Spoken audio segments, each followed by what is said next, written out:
What's up, everyone? It is Diecastbuffet here again with a 2025 Michael McDowell Tide Chevrolet for Spire Motorsports. I love the Tide paint schemes. We have a lot of history there with this sponsor, so let's go ahead and check out the 2025 edition. Diecast box in hand, and welcome to today's Diecast review. Fellas, we have a Michael McDowell Tide Chevrolet here in the studio, and every time we get a Tide diecast made, it's high-key one of my favorite sponsors in the sport. You go all the way back to the Ricky Craven days, the Darrell Waltrip days. Just so many amazing paint schemes throughout the years. And we got another one here. And I like the use of color on this paint scheme. A lot of orange, a lot of yellow, very sharp stuff. The official name for it, the number 71 Tide Chevrolet. It is the diecast body and chassis with the rubber tires. Let's go ahead and check it out. Diecast out of the box, and here we go with today's Diecast review. Thank you all for tuning in, of course. I greatly appreciate it. And here we go with another Tide paint scheme. And check this one out here. So the whole concept of the livery, it has a orange, yellow, and then you have kind of this like dark blue with maybe just a drop of purple in it. It's definitely one of the more unique ones. Kind of reminds me of the Kevin Harvick Tide car from was it the NASCAR Nationwide series, or was it the Xfinity series by the time? I don't know.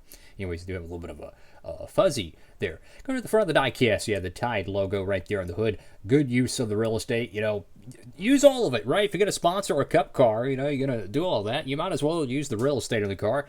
Michael McDowell on the front windscreen with the Chevrolet bow tie. You go to the front end of the diecast here. You have that very sharp orange color to it. The whole car is painted with the orange.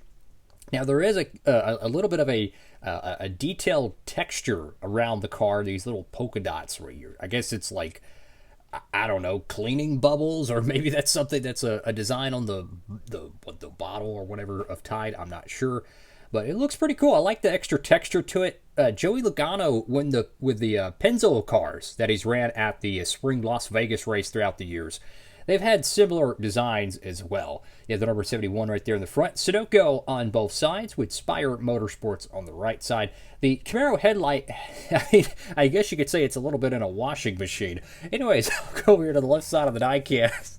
You have the number 71 once again.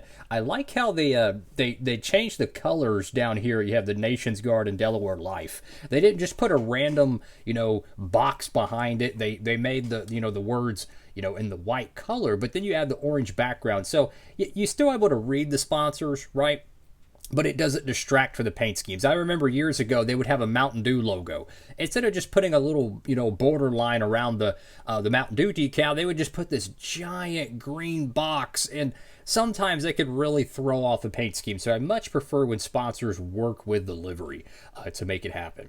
So I'm not a huge fan of the side placement here, but if you're going to do it, put your logo there. At least do something over here, so I like that. Yeah, it's got to be clean. It's got to be Tide. Again, you can see more of that kind of bubble effect over here on the quarter panel. I like the yellow field door. Go Bowling on the quarter panel. Nations Guard, Delaware Life. Then you have Respect on the rocker box. You can even see that pattern on the bluish, purplish color over here down to the rocker box once again. You have Goodyear Cup Series, a little bit of an early 2000s kind of style here. These little, I don't know what you would call these, little whoosh designs. Low-key, I could kind of see a livery back in the 2000s with a style like this, to be honest with you. It kind of reminds me a little bit of Tony Stewart, 2003, maybe a little bit of Bobby Labonte, I like that. So you have Michael McDowell on the driver name rail. Unfortunately, there's a pretty sharp crease line that traditionally happens when the decal is not placed fully, and inevitably they cut it to kind of get it to lay down. It happens, right? You have Workforce there. That diecast got made in 2024 or 2025. I think it was 2025, I think. I could be tripping on that. Over here to the B post decal, you have Chevrolet Group 1001 and something else. There's a few decal errors, but fortunately that's a very easy fix. You can touch it up with some paint. Go to the back panel of the car. I really like this. This is pretty darn cool. So you have the logo with the slogan. Then you have the Chevrolet, but then the background effect, you have that little bubble, design in the background. I don't know if it's bubbles or what, but it looks pretty darn cool. I like the extra texture to it.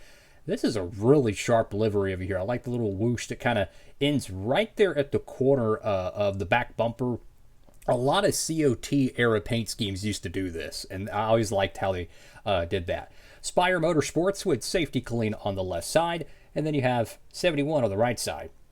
So out of all the sponsors in NASCAR, one of my favorite ones has always been the cleaning products. I don't know what it is, but you had the Gain paint schemes, the Tide cars, Dawn, dish soap, whatever products it might be. Cleaning product sponsors. I don't know why, but I like them, right? They look really cool on racetrack. And another one was always like lawn care products, the Scott's cars, the Ortho cars. I always liked those paint schemes a lot. And then the retail brand paint schemes that had associate sponsors on them. So like Target, Menards, where they would have different logos and designs on the side. Those have always been really my favorite three sponsor styles in the sport. And man, I go back to all the different Tide cars they've had throughout the years. My favorite one's always going to be the Ricky Craven one. I mean, that's always going to be my favorite one. But they've had some really cool ones as well. Of course, pick this one up for our good friends over there at Circle B Diecast. You can too if it's still in stock. Make sure to tap in with promo code Diecastbuffet. Any orders $30 or more, fellas, you get free shipping in the month of July. Go to the top of the card here. You have the 71 once again. And if you look closely, you could still see that texture design in the background. So, they added a lot of depth to this paint scheme, which is really good. Gain bridge right there on the roof. There's a few blemishes where the roof line is. Again, if there was any bubbles there and they press down on it, it can crack the decal wrap once it's been clear coated. It kind of hardens and weakens. So you have to kind of be careful with that if you have a bubble on a finished die cast. Not to really mess with it because it can flake off very easily. Apparently this was ran on a road course or a short track because there's only one shark fin. And then you have Tide right there on the deck lid of the car. What a cool die cast here, man. I like these Tide paint schemes. Then Colleague had like one or two of them made. Let's see, JTG Doherty Racing, they had a couple of Tide cars, but I don't think they got made in 164. I could be tripping on that. I mean, it reminds me of that what was it? Was it 2020 or was it 2021? That 47 car for Ricky Stenhouse Jr. It was oh goodness, it was a Tide throwback, and it was about the most half-baked effort at a throwback I've ever seen in my life. That was interesting. So at least this one's a good Tide paint scheme. So anyways, I'm going to show some other diecasts that have recently dropped. How about this one right here? Chase Briscoe's 2026 diecast is here. If you like duo paint schemes, you're going to like this. Check out that Connor Zillich Carolina Carports car. Well, guess what? If you get that one, you can also pick up the Ross Chastain edition of that car right there. That would look so cool in a collection, having both of those. And then my personal favorite duo paint scheme ever is the Red Bull cars. I mean, look at this. Shane Van Gisbergen. I mean, that's so cool. 2026 Red Bull car. And then if you get that one, guys, you got to get the Connor Zillich, man. I'm telling you, those diecasts are going to be probably pretty hard to find in the future. All signs really show it, unless they overproduced it by like until the cows come home, which I would doubt. But I'm telling you, man, best paint schemes possibly in the sport right now are those two. Get them while you can. Thank you all for watching the video. Like, comment, and subscribe. Have a blessed one. DB, signing off.